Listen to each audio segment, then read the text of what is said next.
gigising, trabaho matutulog at gigising, trabaho matutulog kung ito ay iisipin. Paulit-ulit lang para bang wala ng kulay. Palaging ganito, ano ang punto ng iyong buhay? Sa sweldo, babayad, sa sweldo, babayad. Kakasweldo lang pero ubos ang pera kagad. Ito ba talaga ang binigay na kapalaran? Hindi ka mabubuhay kung hindi. Yan ha. Push ko tong inductor, makita yung mag-high ampere siya. Yan, kita nyo mga master.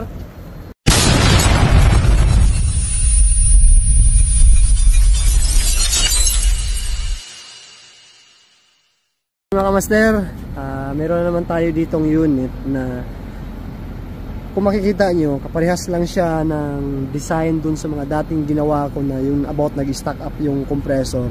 Yung dati naman 5 tons, 4 tons. So itong unit ito ngayon, nasa harap natin mga kamaster, 3 tons to. Yan, nakita yung model 36, yan, 36,000 BTU. Ito ngayon, nag-stack up na naman yung compressor. Bali, yung unit na to mga kamaster, nasa ano na to, nasa 3 years. Yan, so ngayon, nag-stack up siya. Pakita ko sa inyo mga kamaster na yung stack up niya. Yan ha.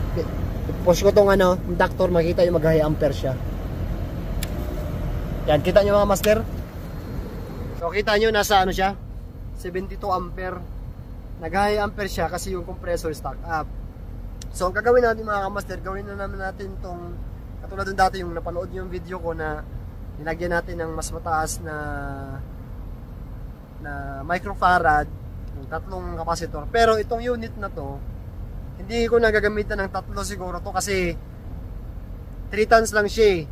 So ito mga kamaster, 270 lang. Yung original niya is 45. Ngayon, lalagyan natin ng ng 270 na kapasitor. Isang kapasitor 70 UF. So ipapano naman natin, pa-jerk natin para yung compressor niya gagana siya, hindi siya mag-stack up na.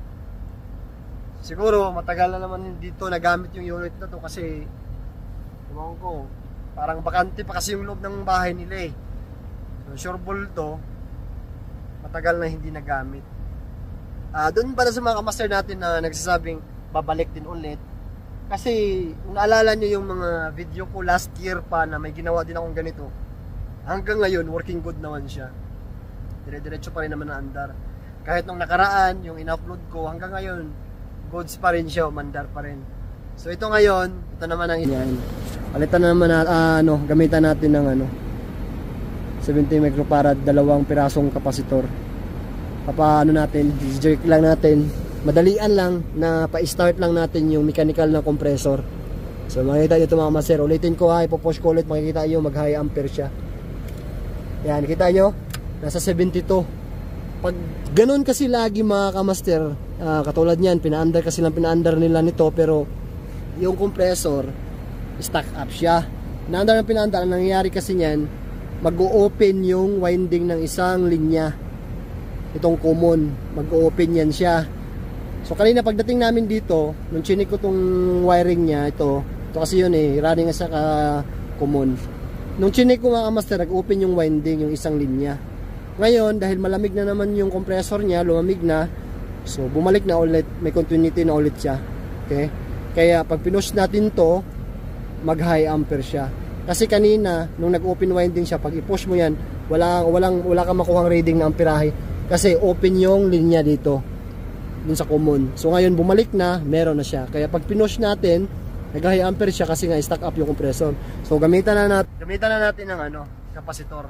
270 UF lang kasi maliit lang naman to eh. So mga bang lang mga master. Okay, so andito na mga master yan. Makikita nyo, hindi ko na kinabit yung isang wire para magiging 3 ngayon kasi 2 lang kailangan natin. Yan, kabit natin ito sa stock niyang kapasitor. Yan, makikita nyo mga master.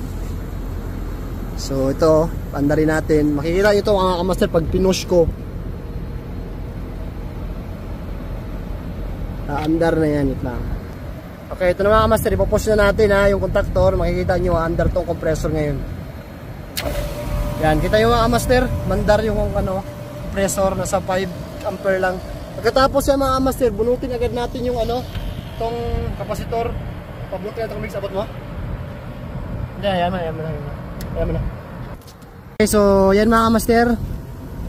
Binalik na natin yung kapasitor. Master, goods pay. Yan, binalik natin yung coil ng contactor. Yan, ito. Yan, okay, nakita niyo yan yung pirahe. 11. Tapos mandar na yung fan.